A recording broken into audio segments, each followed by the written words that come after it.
எல்லாருக்கும் வணக்கம். இது நம்மளோட அந்தாதி ரிஹாப் யூடியூப் சேனல். ஸ்கூல்ல என்ன நடந்ததுன்னு சொல்லவே மாட்டேங்கிறான் மேம். நானும் டெய்லி கேட்கிறேன். இன்னைக்கு என்ன ஆச்சு ஸ்கூல்ல? இன்னைக்கு என்ன சாப்பிட்டீங்க?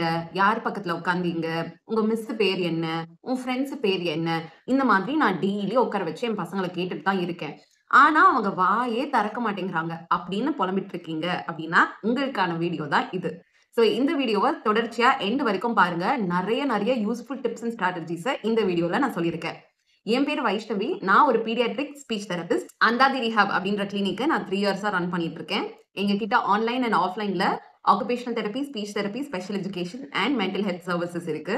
உங்களுக்கு எங்க கிட்ட அப்பாயின்ட்மெண்ட்ஸ் ஃபிக்ஸ் பண்ணனும்னா எங்க வெப்சைட் செக் அவுட் பண்ணலாம் ஆர் ஸ்கிரீன்ல தெரியுற இந்த நம்பருக்கு கால் ஆர் வாட்ஸ்அப் மெசேஜ்மே நீங்க பண்ணலாம். 19,600 சப்ஸ்கிரைபர்ஸ் தாண்டி போயிட்டு இருக்கு இந்த யூடியூப் சேனல்ல. சீக்கிரமா வெகு விரைவில் 20,000 சப்ஸ்கிரைபர்ஸ் ஹிட் ஆனதோ நான் ஒரு கிவ் அவே ஹோஸ்ட் பண்றேன் அப்படின்னு உங்ககிட்ட ப்ராமிஸ் பண்ணியிருக்கேன். உங்களுக்கு கிவ் அவே ஐடியாஸ் ஏதாவது இருந்தா கண்டிப்பா கீழே கமெண்ட் செக்ஷன்ல பதிவு பண்ணுங்க. உங்களுக்கு பிடிச்ச மாதிரி ஆர் உங்களுக்கு யூஸ்ஃபுல்லா இருக்கிற விஷயத்த கிவ் அவேவா கொடுத்தா அது ரொம்ப மீனிங்ஃபுல்லா இருக்கும் அப்படின்னு நான் நினைக்கிறேன்.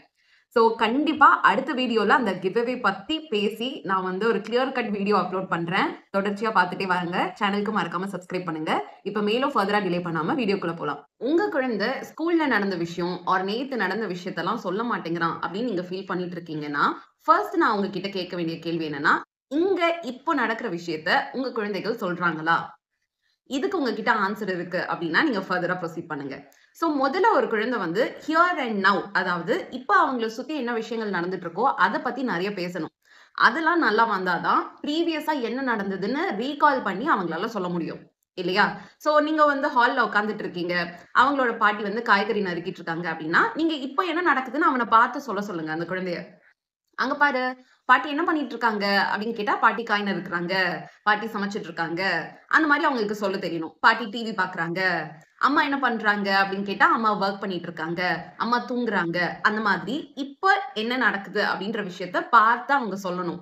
அத ஒரு சின்ன சென்டென்ஸா அவங்க சொல்ல தெரிஞ்சது அப்படின்னாதான் இதுக்கு பாஸ்ட்ல என்ன நடந்தது அப்படின்னு சொல்ற அளவுக்கு அவங்க வருவாங்க. சரிங்களா? ஏன்னா ப்ரீவியஸா என்ன நடக்குது அப்படின்னு சொல்றதுக்கு அவங்களுக்கு ஃபர்ஸ்ட் நல்ல மெமரி இருக்கணும். அதை ரீகால் பண்ணி அந்த விஷயத்த சொல்றதுக்கு. ரெண்டாவது அவங்களுக்கு அந்த மொழி ஆளுமை இருக்கணும். அப்பதான் ஒரு சென்டென்ஸ் ஃப்ரேம் பண்ணி அதை ஸ்ட்ரக்சரா சொல்ல முடியும் இல்லையா? சோ அந்த பாஸ்ட்ல நடக்கிறத சொல்றதுக்கு முன்னாடி பிரசன்ட்ல நடக்கிறத அவங்க எத்தனை விஷயங்கள் சொல்றாங்க, எவ்வளவு விஷயம் ஷேர் பண்றாங்க அப்படின்ற விஷயத்த ஃபர்ஸ்ட் நோட் பண்ணுங்க. நோட் பண்ணீங்கன்னா கமெண்ட் செக்ஷன்ல அதை பதிவு பண்ண மறந்துடாதீங்க. நான் அந்த கமெண்ட்ஸை படிச்சு அதுக்கேற்ற மாதிரி டிப்ஸுமே உங்களுக்கு தரேன். இப்ப நடக்கிற விஷயத்தெல்லாம் நல்லா தான் மேம் சொல்லிட்டு இருக்கான். ஆனா முன்னாடி என்ன நடந்ததுன்னு தான் அவன் சொல்ல மாட்டேங்கிறான். ஓடி அடிபட்டுருச்சுன்னு சொல்றான், ஊன்னு சொல்றான், வலிக்குதுன்னு சொல்றான். எப்படி ஆச்சு, எப்படி அடிபட்டது அப்படின்னு கேட்டா அவனுக்கு சொல்ல தெரியல. உடனே அழ ஆரம்பிச்சிடுறான் அப்படின்னு நீங்க சொல்றீங்கன்னா, ஃபர்ஸ்ட் நம்ம என்ன பண்ணலாம், பிக்சர் பேஸ்டு விஷயங்கள்ல இருந்து ஆரம்பிக்கலாம். ஏன்னா விஷுவல் கியூஸ் வச்சு நம்ம சப்போர்ட் பண்ணும்போது நிறைய குழந்தைகளுக்கு நல்ல ரெஸ்பான்ஸ் இருக்கும். சோ இது ஒரு நல்ல விஷயமா எடுத்துட்டு நம்ம ஃபர்ஸ்ட் எனக்கு பிடிச்ச ஸ்டோரி புக் நரேஷன்ல இருந்தே ஆரம்பிக்கலாம். நிறைய தடவை நான் இதை சொல்லியிருக்கேன். உங்க குழந்தைகளோட சேர்ந்து நீங்க ஸ்டோரி புக்ஸ் படிக்கிறது ரொம்ப முக்கியமான விஷயம். அந்த ஸ்டோரி புக்ஸ் படிக்கிறது மூலமா 1 இல்ல 2 இல்ல நிறைய பெனிஃபிட்ஸ் இருக்கு. அகைன் இந்த வீடியோல சொல்ற மாதிரி பாஸ்ட் ஈவென்ட்ஸ், முன்னாடி நடந்த விஷயத்த ரீகால் பண்ணி சொல்றதுக்கு கூட ஸ்டோரி புக்ஸ் ஒரு நல்ல டூலா நம்ம யூஸ் பண்ணலாம். அதுக்கு நம்ம என்ன பண்ணணும் அப்படின்னா, ஒரு புக் நம்ம படிக்கிறோம், ஒரு கதையை நம்ம சொல்றோம் அப்படின்னா அதே கதையை நம்ம திருப்பி ரீட் பண்றது ரொம்ப இம்பார்ட்டன்ட். ஒரு ஸ்டோரி புக்கே நம்ம பல தடவை படிக்கும் போது அவங்களுக்கு ஓரளவுக்கு அந்த ஸ்டோரி புரியறதுக்குமே அது ஹெல்ப்ஃபுல்லா இருக்கும். அண்ட் ஆல்சோ இதை வச்சு நம்ம என்ன சொல்லலாம்னா, அடுத்து என்ன வருதுன்னு அந்த குழந்தைய ப்ரிடிக்ட் பண்ண சொல்லலாம். ஏன்னா அதே ஸ்டோரி புக் நம்ம முன்னாடியே நிறைய தடவை படிச்சிருப்போம் இல்லையா? சோ அந்த குழந்தைக்கு தெரியும் அடுத்து என்ன வருதுன்னு சொல்லிட்டு ஒரு வார்த்தை ஒரு 2 வார்த்தையில அவங்க சொல்றதுக்கு ட்ரை பண்ணுவாங்க. சோ நீங்க ஸ்டோரி புக் படிச்சுட்டே இருக்கும்போது ஒரு 2-3 பேஜ் படிச்சுட்டு ஹோல்ட் பண்ணி அடுத்து என்ன வரும், அடுத்து இந்த பன்னி எங்க போகும், அடுத்து பிக்குக்கு என்ன ஆகும், நீ சொல்லு பார்க்கலாம் அப்படின்ற மாதிரி சொல்லுங்க. முதல் தடவை கேள்வி கேட்கும்போது கண்டிப்பா இதை சொல்ல மாட்டாங்க. அதுல எந்த பிரச்சனையும் இல்ல. பட் இந்த மாதிரி கேள்விகளை நம்ம ரிப்பீட்டடா கேட்கறது ரொம்ப இம்பார்ட்டன்ட். சோ நம்ம ரிப்பீட்டடா கேட்கும்போது 1-2 வார்த்தையில அவங்க சொல்றதுக்கு ட்ரை பண்ணுவாங்க.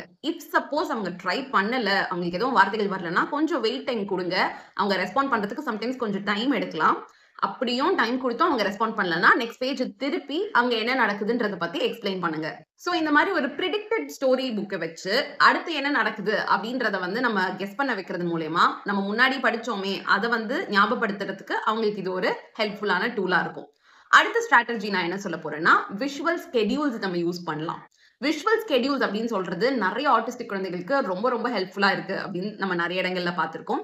இந்த விஷுவல் ஸ்கெடியூல்ஸ் வந்து அவங்களுக்கு ஒரு ஸ்ட்ரக்சர் கொடுக்குது, அவங்களுக்கு ஒரு ரொட்டீன் செட் பண்றதுக்கு ஹெல்ப்ஃபுல்லா இருக்கு, அவங்களுக்கு ரொம்ப ஒரு ஹேசில் ஃப்ரீயா இதுக்கு அடுத்து என்ன அப்படின்னு தெரியாம குழப்பத்துல, கன்ஃபியூஷன்ல, ஃப்ரஸ்ட்ரேஷன்ல அவங்க இருக்கிறத வந்து அவாய்ட் பண்ணலாம். ஸோ இதுக்கடுத்து இது நடக்க போறது, இதுக்கடுத்து என்னோட ஃபேவரட்டான பிளே டைம் வருது அப்படின்ற போது அவங்களுக்கு அந்த ப்ரெடிக்டபிலிட்டி அண்ட் ஸ்ட்ரக்சர் வந்து அவங்களுக்கு ரொம்பவே வந்து யூஸ்ஃபுல்லா இருக்கும். ஸோ இந்த விஷுவல் ஸ்கெடியூல்ஸ் யூஸ் பண்ணி ப்ரீவியஸா நடந்த விஷயத்தையுமே நம்ம டேப் ஆன் பண்ணலாம். ஃபார் எக்ஸாம்பிள் ஒரு விஷுவல் ஸ்கெடியூல் நம்ம பேண்ட் மாதிரியும் டிசைன் பண்ணலாம், ஆர் ஒரு இடத்துல வந்து ஒரு வெல்க்ரோ மாதிரி ஸ்டிக் பண்ணி இதுக்கு அடுத்து இது, இதுக்கு அடுத்து இது அப்படின்ற மாதிரியும் நம்ம ஒட்டலாம். we can have like ஒரு envelope மாதிரி finished box ன்னு சொல்லிட்டு ஒன்னு வச்சுட்டு எந்த டாஸ்க்லாம் அவங்க முடிச்சிட்டாங்களோ அதெல்லாம் எடுத்து finished boxல போடலாம். சோ இந்த finished boxல போட்டதை வச்சு ப்ரீவியஸா நடந்த விஷயத்தை டேப் ஆன் பண்ணி நம்ம கேட்கலாம். இப்போ நம்ம என்னெல்லாம் ஃபினிஷ் பண்ணிருக்கோம் சும்மா பார்க்கலாமா? நம்ம இங்கிலீஷ் கிளாஸ் முடிச்சிட்டோம், நம்ம யோகா கிளாஸ் முடிச்சோம், யோகா கிளாஸ்ல இன்னைக்கு என்ன நடந்தது, யோகா கிளாஸ்ல இன்னைக்கு நம்ம சக்ராசன் ட்ரை பண்ணோம், பிரீதிங் எக்ஸசைஸ் பண்ணோம், அந்த மாதிரி நம்ம முடிஞ்சு போன விஷயத்தை அந்த finished envelopeல இருந்து எடுத்து நம்ம பேசலாம். சோ அது மாதிரி பண்ணும்போதும் பாஸ்ட் ஈவென்ட்ஸ் அவங்க ரீகலெக்ட் பண்றதுக்கு ஒரு டூலா அது ஹெல்ப்ஃபுல்லா இருக்கும். அடுத்த டிப் வந்து எனக்கு ரொம்ப ரொம்ப ஃபேவரட்டான டிப். இந்த டிப் வந்து நான் என்னோட எல்லா ஸ்பீச் தெரபிக்கு வர குழந்தைகள் அந்த பெற்றோர்கள் கிட்ட கண்டிப்பா சொல்லியிருப்பேன். இது என்னன்னா, நம்மளோட போன்லயே வந்து கேண்டிடா as your day goes by உங்களோட எவ்ரிடே ஆக்டிவிட்டிஸ் நீங்க பண்ணிட்டு இருக்கீங்க இல்லையா, சும்மா ஒரு சில போட்டோஸ் எடுங்க. சோ அவங்க ஸ்கூலுக்கு நீங்க டிராப் பண்ணும்போது ஒரு போட்டோ, ஸ்கூல்ல இருந்து பிக்கப் பண்ணி பார்க்குக்கு போகும்போது ஒரு போட்டோ, டின்னர் சாப்பிடும்போது ஒரு போட்டோ, இந்த மாதிரி கேண்டிடா உங்க போன்லயே வந்து ஒரு 2-3 போட்டோஸ் எடுத்து வச்சுக்கோங்க. எடுத்து வச்சுட்டு அதுக்கப்புறமா நைட் டைம்ல நீங்க அதை வந்து ரீகால் பண்றதுக்கு யூஸ் பண்ணலாம். இன்னைக்கு ஈவினிங் நம்ம என்ன விளையாடணும், இன்னைக்கு நைட் டின்னருக்கு நம்ம என்ன சாப்பிட்டோம், இந்த மாதிரி கேட்கும்போது டக்குன்னு பதில் வராது குழந்தைகள் கிட்ட இருந்து. அப்ப அந்த போட்டோஸ் எடுத்து நீட்டி, நீ இதுதான் சாப்பிட்ட, நீ சப்பாத்தியும் சென்னாவும் சாப்பிட்ட, நீ இட்லியும் தக்காளி சட்னியும் சாப்பிட்ட அப்படின்னு சொல்லிட்டு அந்த பிக்சரை காட்டி நம்ம சொன்னோம்னா, ஓ இதை பத்தி தான் அம்மா பேசிட்டு இருக்காங்க, ஓ இதை பத்தி தான் நான் சொல்லணும் அப்படின்ற அவேர்னஸ் அந்த குழந்தைக்கு நல்லாவே டெவலப் ஆகும். இதை நம்ம தொடர்ச்சியா நம்ம நிறைய டைம் யூஸ் பண்ணும்போது பிக்சர் காட்டி காட்டி அவங்க லைஃப்ல நடக்கிற பிக்சர்ஸையே வந்து காட்டி காட்டி நம்ம பேசும்போது ஒரு ஸ்ட்ராங் மெமரி பில்ட் ஆகுறதுக்கு, திருப்பி ரீகால் பண்றதுக்கு அது ரொம்பவே ஹெல்ப்ஃபுல்லா இருக்கும். முக்காவாசி டைம்ல பேரண்ட்ஸ் பண்ற பெரிய தவறு என்னன்னா, எந்த ஒரு விஷுவல் கியூஸ்மே இல்லாம நீ காலையில என்ன சாப்பிட்ட சொல்லு, உனக்கு தெரியுமே சொல்லு அப்படின்னு சொல்லிட்டு பெஸ்டர் பண்ணிட்டே இருப்பாங்க. சோ ஒரு குழந்தைக்கு இப்பதான் ஸ்பீச் டிலே இருக்கு அப்படின்னா ஒரு சென்டென்ஸ் உருவாக்குறதே ஒரு காம்ப்ளெக்ஸான டாஸ்க் தான். ஒரு சென்டென்ஸா கோர்வையா வார்த்தைகள் போட்டு பேசுறதே அவங்களுக்கு கொஞ்சம் கடினமா இருக்கு இல்லையா? அதனாலதான் இந்த ஃபர்ஸ்ட் பிளேஸ் அவங்க ஸ்பீச் தெரபிக்கே வராங்க. அப்படி இருக்கிற ஒரு குழந்தைக்கு நீ பாஸ்ட்ல என்ன நடந்ததுன்னு ரீகால் பண்ணு, சென்டென்ஸுமே அட் த சேம் டைம் நீ ஃபார்ம் பண்ணி சொல்லு அப்படின்னா அவங்களுக்கு அது இன்னுமே கடினமா இருக்கும். சோ நம்ம ஒரு காம்ப்ளெக்ஸிட்டியை கம்மி பண்றதுக்கு என்ன பண்ணலாம்னா, பாஸ்ட்ல நடந்த விஷயத்த பிக்சரா காட்டி இதுல என்ன இருக்கோ அதை மட்டும் நீ சொல்லு அப்படின்ற மாதிரி நம்ம சொல்லலாம். இதை நம்ம தொடர்ச்சியா பண்ணி ஸ்லோவா நம்ம அந்த விஷுவல் கியூஸை ஃபேட் பண்ணலாம். விஷுவல் கியூஸை நம்ம ஆடிட்டரி கியூஸா ஒரு வெர்பல் கியூஸா மாத்தலாம். முதல்ல ஸ்டார்டிங்ல பிக்சர்ஸ் காட்டி காட்டி சொன்னாதான் அவங்களுக்கு அந்த அசோசியேஷன் பில்ட் ஆகும். போக போக நம்ம ஏதாவது சின்ன க்ளூ நம்ம வார்த்தைகளால நம்ம சொல்லி கொடுத்தாலே அவங்களால அதை பிக்கப் பண்ண முடியும். சரிங்களா?